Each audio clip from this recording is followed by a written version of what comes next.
The next item of business is consideration of Business Motion 7953 in the name of Joe Fitzpatrick on behalf of the Parliamentary Bureau, setting out a revision to the business programme for today. Any member who wishes to speak against the motion should press the request to speak button now. And I call on Joe Fitzpatrick to move motion number 7953. Formally moved. No member has asked to speak against the motion, therefore I will now put the question to the Chamber. The question is that motion number 7953 in the name of Joe Fitzpatrick be agreed to. Are we all agreed? Yes. The motion is therefore agreed to.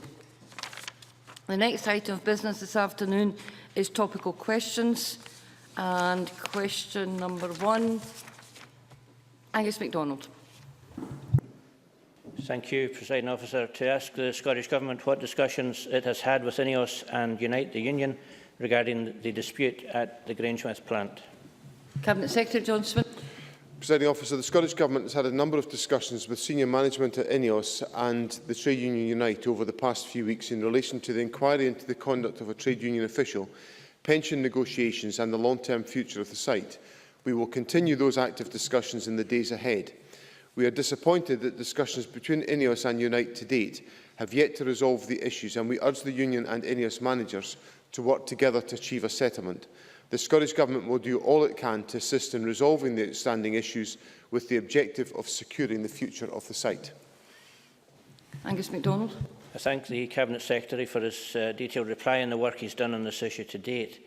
I've also held meetings with INEOS management in Grangemouth and hope to meet with Pat Rafferty of Unite the Union in Falkirk tomorrow. Clearly, the threat by INEOS to close the petrochemical plant by 2017 has created a degree of nervousness and anxiety within the local community, and such a move would have a major impact within Falkirk District and Scotland as a whole. Is the Cabinet Secretary optimistic that if all parties get back round the table and discuss all the issues, then there is a light at the end of the tunnel and that the investment required for the plant can be found? Cabinet Secretary.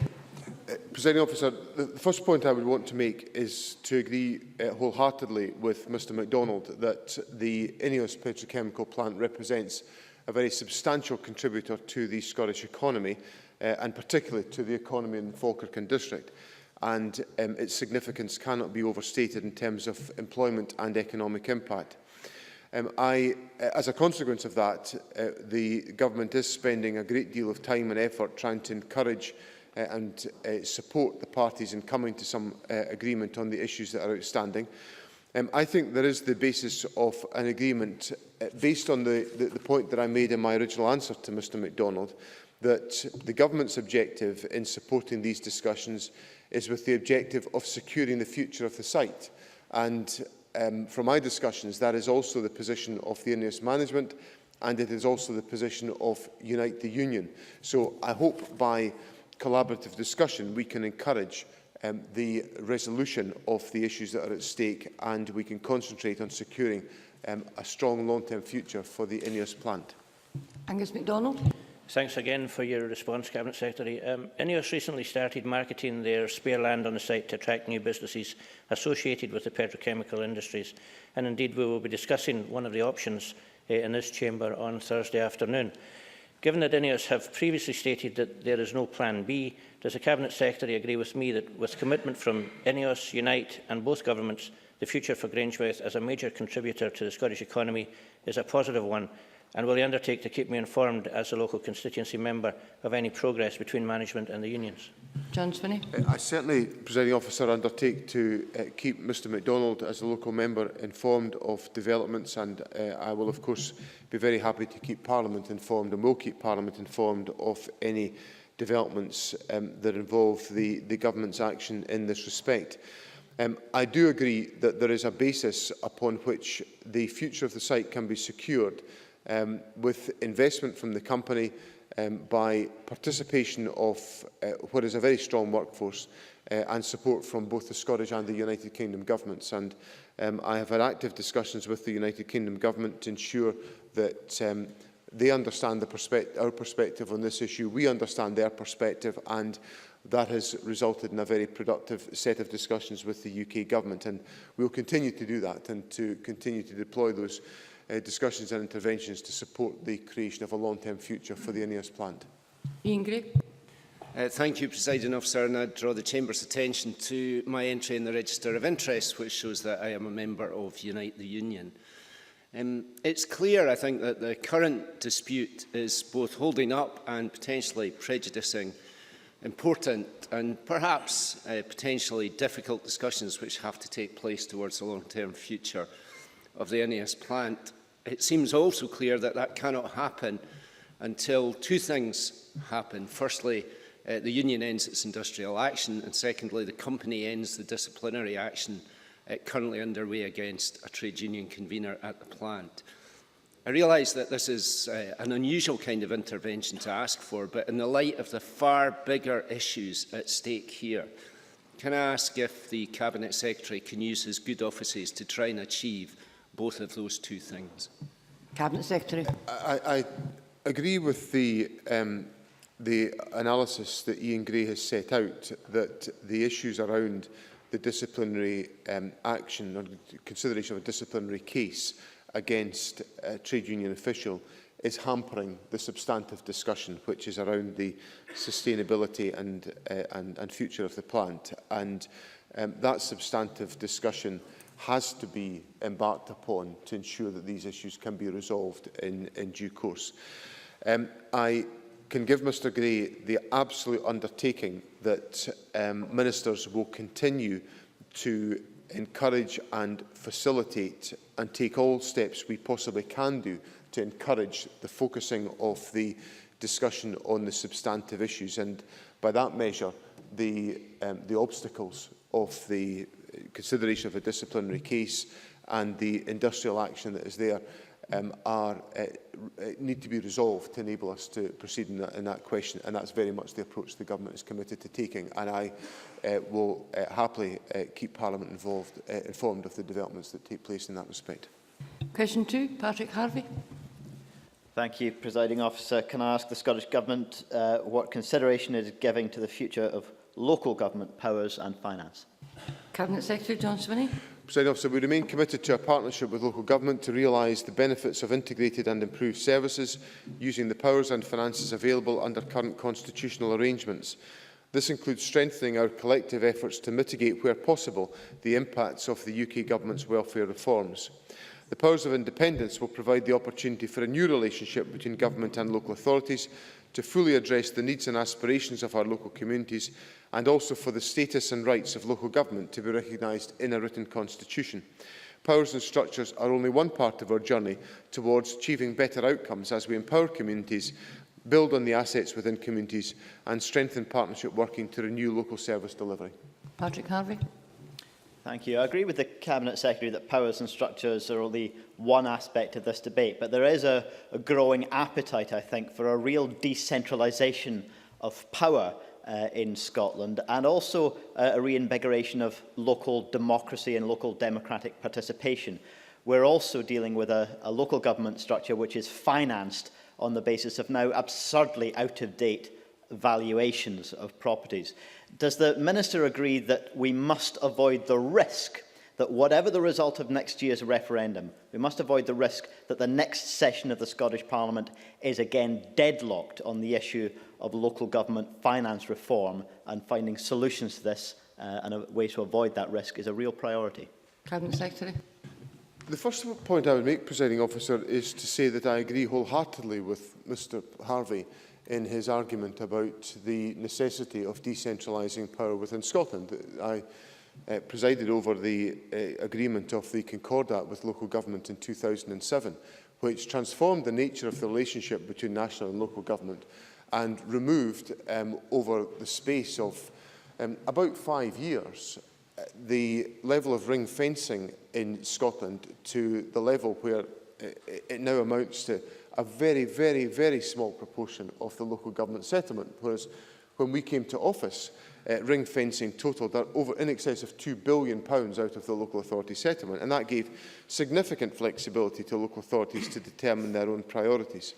Now, I understand the aspirations within local government to debate and to consider the future of local government. The Scottish Government has been very clear that we welcome that debate. We think it's a constructive contribution to the debate, and the Scottish Government will engage in that. That's why, for example, the First Minister set out in Lerwick during the summer the approach that the Government will be taking, for example, to local decision-making in our island communities.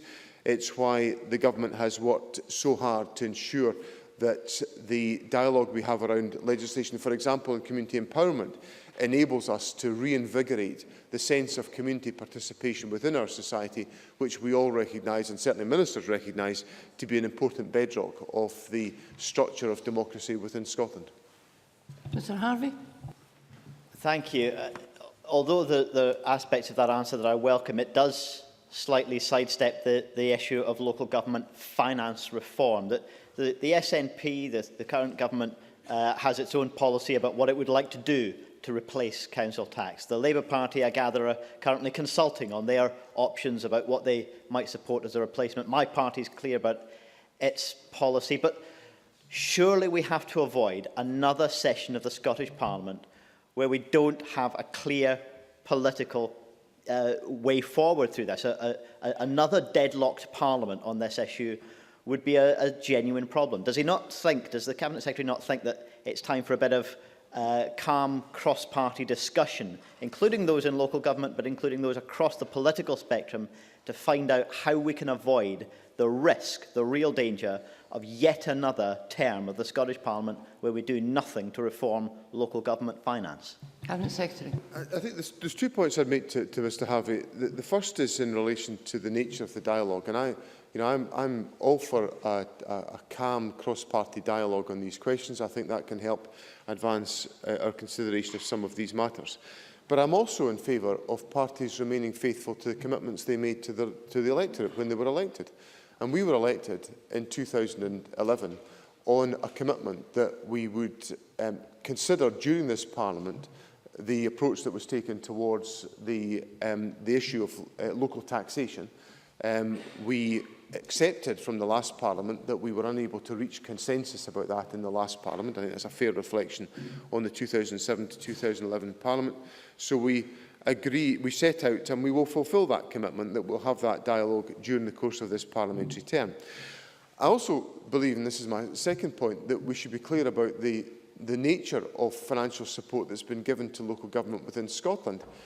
The local government in Scotland has fared better than the Scottish Government has fared in terms of the funding settlements we've put in place.